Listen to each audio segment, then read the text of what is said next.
to talk to you about EI. You might have heard about it, emotional intelligence. Do you have it? You know what? Everybody does to some degree. Emotional intelligence, like your regular intelligence, is your ability to know yourself, understand your feelings, therefore be able to recognize and experience the feelings of others, to experience empathy to some degree.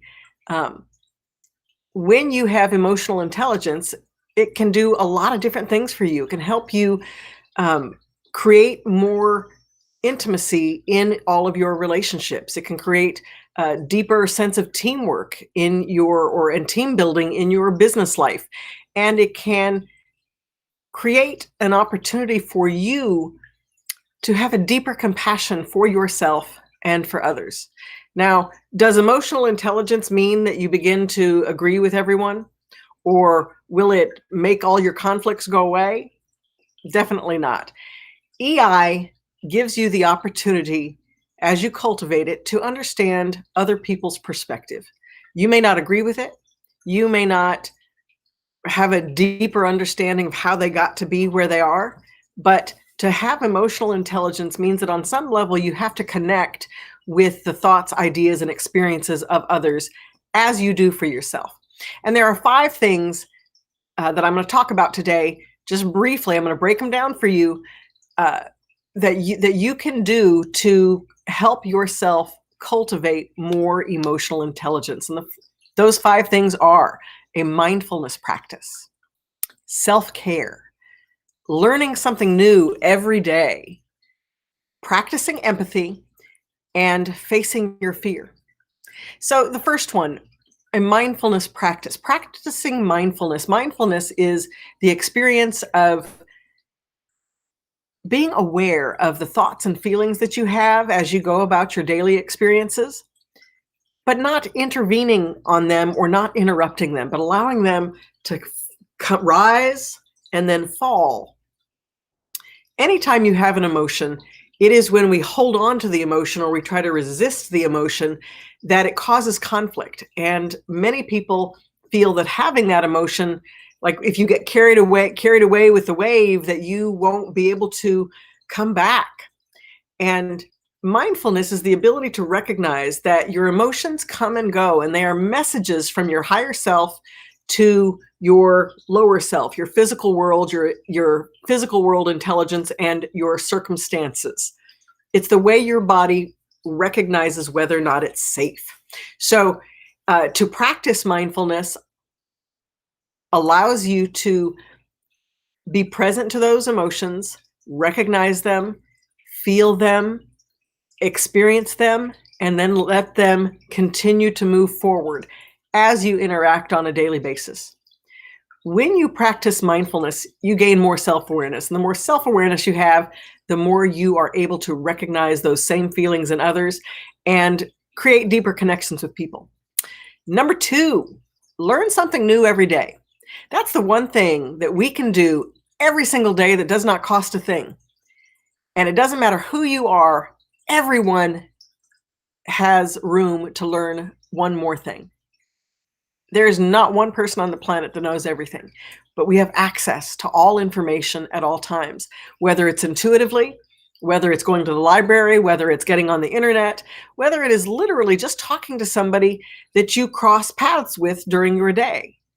To learn something new about someone, about a topic, about yourself, every single day, if you set the intent to learn something new every day, you gain more and more, again, self-awareness, which leads to emotional intelligence and the recognition of how others experience life.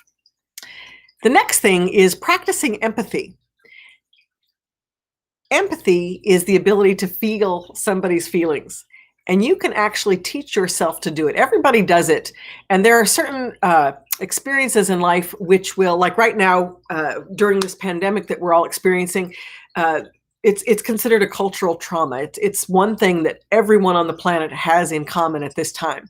And that cultural trauma, it breaks people open. It breaks open your heart, it breaks open your mind, and it puts you in a different frame of reference to connect to new ideas. So Practicing empathy means that your heart is more and more open to feeling what other people feel because you are feeling even more deeply what you feel. If you don't feel like you're a person who experiences much empathy, you can actually practice it. You can every day set an intention to feel one feeling that is not generated by you. Isn't that interesting? Now, I'm an empath. I've spent my entire life feeling other people's feelings. And at the beginning, I didn't know whether or not it was their feelings or my feelings. And the most important thing that you need to know about empathy is that we connect to other people's feelings when on some level we have them ourselves, whether or not we're aware of it. If we tend to be jazzed up by somebody who's feeling anger in our presence, and we feel that anger too, we don't just connect, we're just not taking on their emotion, but we are taking on their emotion because we are connecting with our own. So that's really important to know. You're never going to take on an emotion from someone who that you don't have yourself. And so allow it to teach you something more about yourself, and then allow it to help you to recognize something in someone else. Face your fear. This is the last thing that you need to do in order to begin to cultivate your emotional intelligence, is face your fear. Everyone has fears, whether they're unconscious, whether they're conscious. They are the framework, the spiritual framework that we have, that tells us when we feel our body might not be safe. And so whether they're unconscious or whether they're conscious, sorry about that. Doing this video and I got a call. That's not good. Whether your fear is conscious or unconscious, to choose every day to become more deeply aware of the things that cause fear for you are going to help you, again, feel more empowered, recognize your own personal power, and then feel less disempowered by others. When you know who you are and you stand in your power, nothing anyone else can do can move you from that.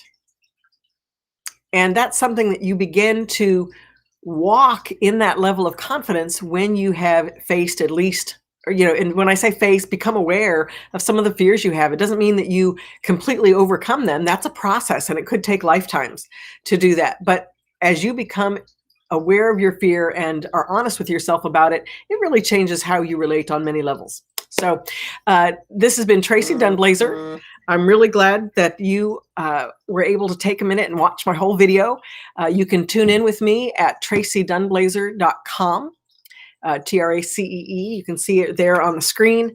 And you can also sign up for my membership program or get my book.